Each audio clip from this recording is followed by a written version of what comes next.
Hey everyone. Well, I've got a couple projects planned for the Cobra today, and if everything goes well at the end of it, we may see this actually firing up. Depends on how the progress goes. So my projects for the day, first off, are going to be getting all of the hoses for the air conditioning system tightened down, not necessarily secured with cushion clamps and things like that to the final routing, but at least to the point where everything is connected and sealed up so that I can put the pump vacuum pump on to suck down the system, and then put at least an initial charge of Freon in. I was waiting on these 90-degree fittings. These were the last item that I needed. They're made by Vintage Air, and they're pretty expensive. They're about 45 bucks a piece. However, they did what I needed them to do, which is they give me, basically they allow me to bend these, or to turn these hoses in a different direction. I wasn't able to find fittings. I guess I probably could have ordered some fittings, but I didn't have fittings that had like 135 or 180 degree bend on them to make the orientation really the direction that I wanted. And if I had these fittings just bolted on top, then the fill ports would have been sticking way up, and they would have caused some interference. So ultimately, they're expensive, but they're not that bad when you consider the total cost of this system, and they're going to make the install a whole lot easier. So what I'm going to be doing is I'm going to be going through the whole system, starting from the front here and working my way back. The last part that I'm going to be doing will be the receiver dryer, just because you don't want to expose that to the atmosphere any longer than you have to. But I'm going to be going through, putting the O-rings in. Very important when you are doing any air conditioning work, make sure that you have the right oil so the O-rings don't get installed dry. You make sure that they're coated in some oil, coated in the correct kind of oil. So this ester oil is what we always use at the shop for 134A projects. Then you slide them on. I'll do a little video of that. And then you tighten everything down. So I'm going to be working from the front to the back. I'm not going to be installing the hoses with cushion clamps. I'm just going to be making sure they're set up so that I can do that later. And then once I get everything hooked up, I'm then going to take the vacuum pump and I'm going to have that start running and sucking down the system. While that's happening, I'm going to finalize the hose routing for the heater core hoses, and once I do that, I'm going to be able to start putting some water in the system and start making sure that we don't have any leaks. So pretty exciting. If all goes well, then I may be able to get 2 systems running today. Note that I have not done the electrical work for the air conditioning just yet. So if I get that working, it's going to be kind of a temporary setup, but depending on how I'm feeling and how much time I have, I may do that so I can do a full charge on the system and get it working. So let's get to work. All right, I just wanted to kind of show you what you need to do when installing AC O-rings, since a lot of people don't have air conditioning experience, and it's kind of seems like black magic compared to the rest of the work you do on a car. So here I've got, this is one of the hard lines that comes with the kit, and here I have the correctly sized O-ring for it. So what we always did was we just kind of filled the cap with oil, and sorry for the poor video quality since I'm trying to hold the phone with one hand and do the work with the other hand. But essentially just get it covered in oil and then just slip it on. May have to put the phone down for a second. Maybe if I have this positioned right, you'll be able to see it. Nope, probably not. And then just roll it on to like that. And then you screw it on, and you screw it on, you tighten it down. So I'm gonna go through, tighten this one down, and do all the rest, and get back to you in a bit. Okay, so I've got these hard lines tightened down with the O-rings in place, and then I got these two hoses. So just to kind of review what these parts are, so this is the condenser. This is the part that cools down the hot refrigerant. And then these two lines, this one comes from the compressor. So this one goes all the way to the back of the car. And then this one is the one that goes to the receiver dryer and then to the evaporator back here. So I'm now pausing for a second from doing the O-rings, because one item that I haven't done yet is I need to cut a hole in the aluminum right around here. The reason for that is this fitting uses a 1-inch wrench, which then goes onto, you can see this part right here. If you kind of get back, you can see that there's really no way to get a 1-inch wrench in there to tighten it. Now, this short hose here, which will go onto this part, it doesn't necessarily look like it, but I think there's going to be enough room to get wrenches in here to tighten those down successfully, but this one definitely not. So I just need to cut a hole right here, and that's basically going to be access for the wrench. So let me go get that done quick. All right, well, now you can see the hole that I've made, and it is fairly large, but when you consider the size of the wrench and the amount of travel it needs to have, I'd say that it's about right. Now, one thing that I should point out is I do plan on covering up these holes or filling them in with something once they're done. It's probably going to be some combination of tape and silicone, just because I don't want bugs making nests in there. That'll be a real pain. Not that that really should be an issue, since the car is always going to be garaged, but I figure it's probably good practice to keep those things sealed up anyway. So now I'm ready to do the big part of putting this here evaporator and heater core box into the car and fully installing it.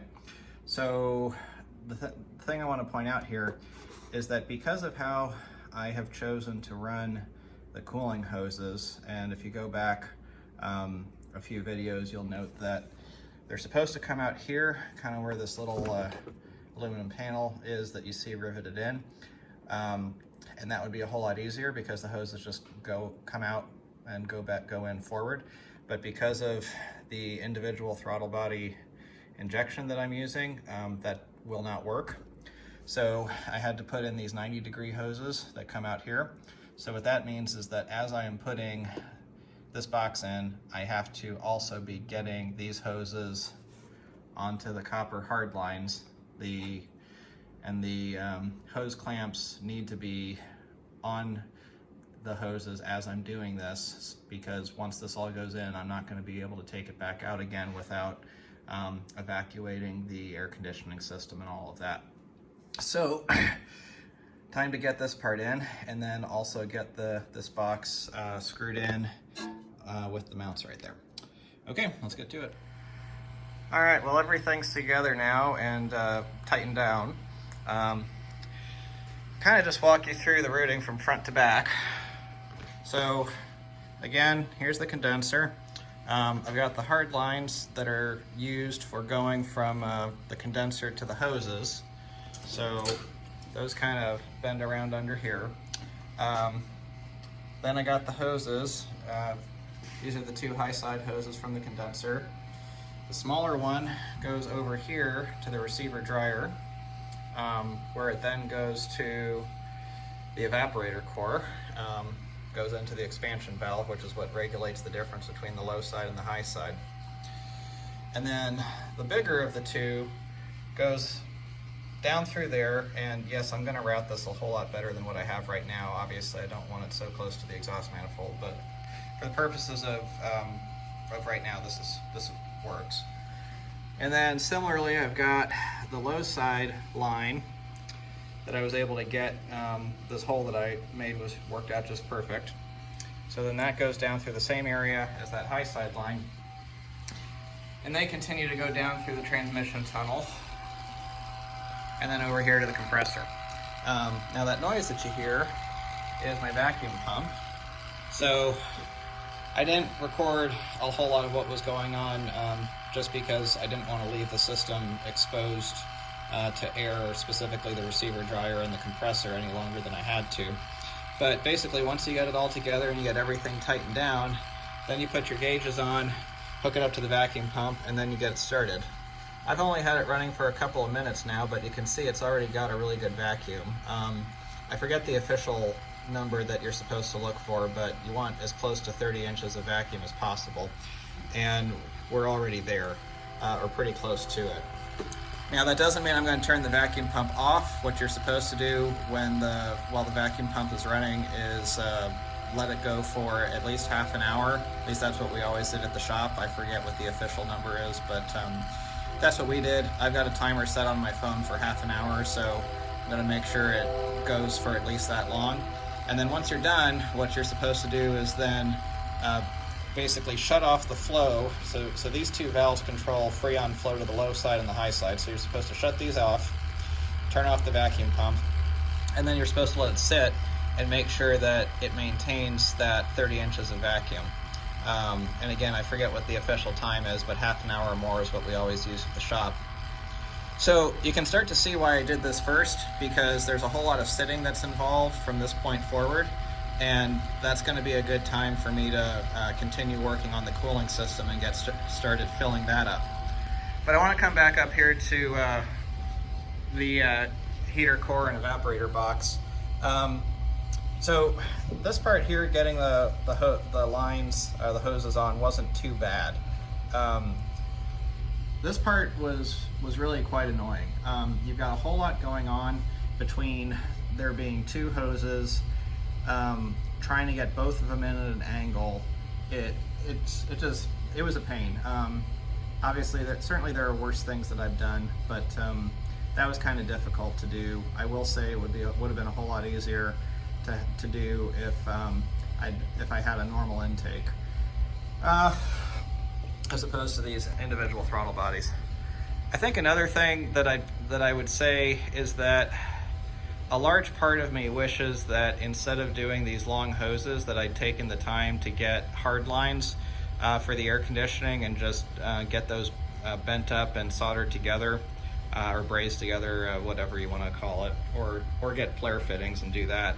Kind of like the brake lines, it would have been a whole lot of extra work, but I think in the end it would have looked a whole lot cleaner if I'd done it that way. It's one of those things that if I were to build another one of these cars, knowing what I know now, having gone in, I think I would do it differently than what I did. But this is going to work just fine. So I'm going to let the vacuum pump keep on vacuuming for a while, and I'm probably going to take a lunch break and then get back to working on the cooling system. All right, so I let the vacuum pump run for about 40 minutes here. So as you can see, it's got pretty much right at about, depending on your angle, right around 30 inches of vacuum. So that's pretty ideal. It can't get better than that. So I've got these valves closed off, and so now I'm going to let it sit for another 30 minutes or so, make sure everything looks good.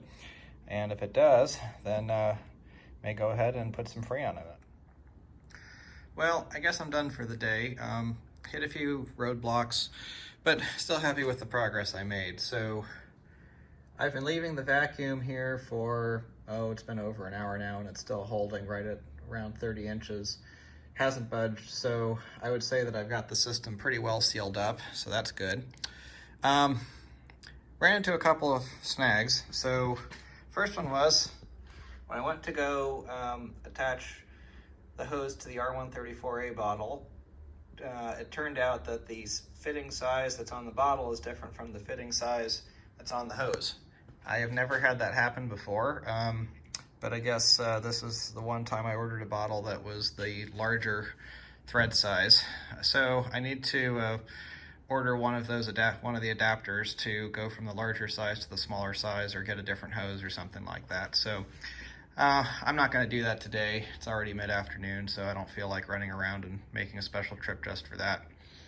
The other thing I ran into was that I needed to get screws for hooking up the wires that go from the compressor to the controller.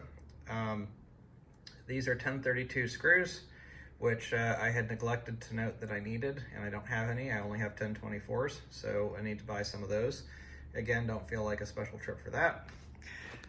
And then lastly, I did start putting some water into the cooling system, and I'm just going to point out I'm using just normal tap water for this initial fill. I'm sure some people say, no, you can't do that, you need to use distilled water.